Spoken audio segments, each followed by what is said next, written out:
Beijing.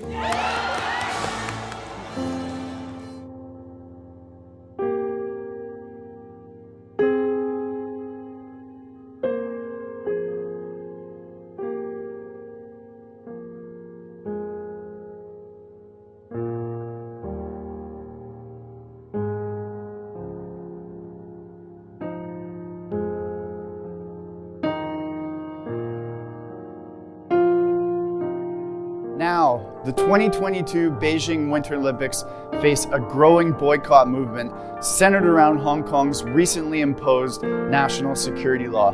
But more importantly, the alleged human rights abuses in China's far western region of Xinjiang.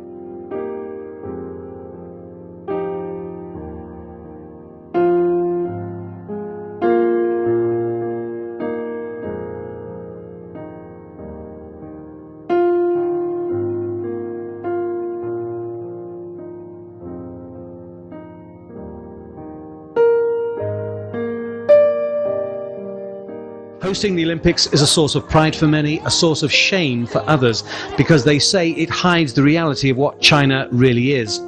There are at least 15,000 religious and political prisoners in Chinese jails and labor camps.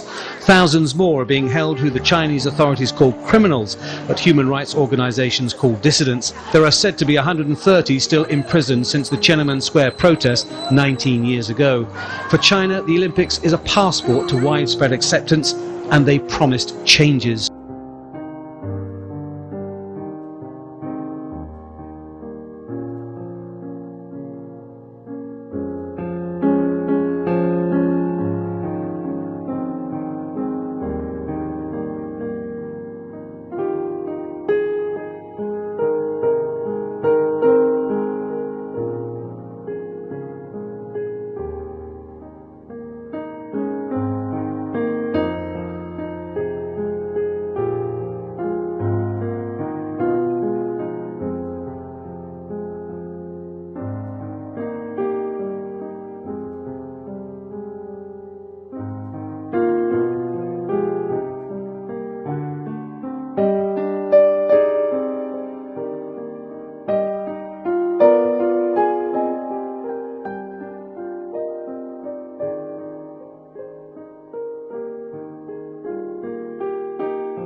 It's been a profound disappointment. The Chinese government promised, in order to get the Olympic Games originally, that the Games would contribute to an improvement in human rights and the development toward democracy in China. And what we've seen ahead of the Olympics is actually a rollback, a crackdown on human rights in China. Well, we have expressed our deep concern for what happens in Tibet, and we've also, of course, expressed the wish that this should be resolved peacefully as soon as possible. But of course, yes, violence is not compatible with Olympic values.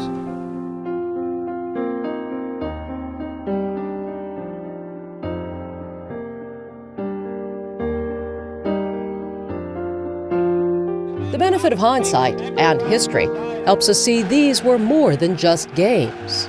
These weren't the Berlin Olympics. These were the Nazi Olympics. They were also an opportunity for the regime to create the illusion of a new Germany on the world stage. But the reality was quite different. By 1936, Germany's Jews and other minorities had been stripped of their civil rights, even their citizenship. And the Nazi regime had already opened its first concentration camps. Everybody knew early on exactly the kind of regime Nazi Germany was, so much so that for the first time in the history of the modern Olympic Games, there was talk about boycotting these games. The debate raged. They're all trying to decide what to do. Should they go? Did that mean that they would be somehow putting a stamp of approval on a regime that many people felt was abhorrent?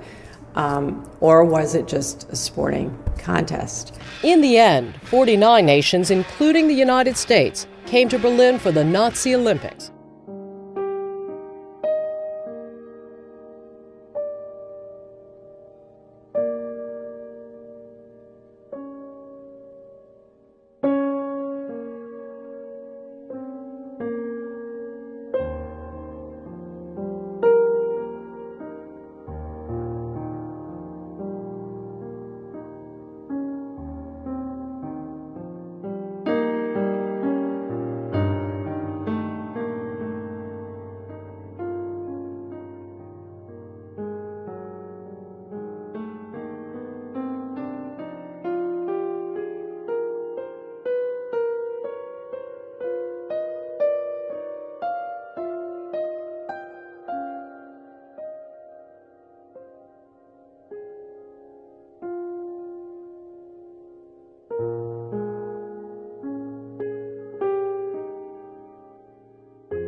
Secretary Pompeo designated the Chinese Communist Party as having engaged in genocide regarding the Uyghur Muslim population. Do you agree with that designation? That would be my judgment as well.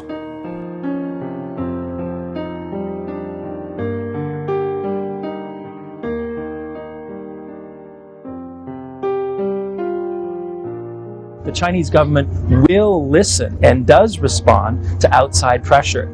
And countries that don't use that leverage are letting down the Chinese people, and they're betraying the principles that their own governments stand on. When you don't confront a bully, they become emboldened and then they act worse and worse. And that is why, having done what they've done in the South China Sea, they're then doing what they're doing to the pro-democracy movement in Hong Kong. They have no compunction about putting 1 million Uyghurs into concentration camps. The list goes on, and it's about time that the freedom-loving countries of the world said to the communist dictatorship in China, enough is enough.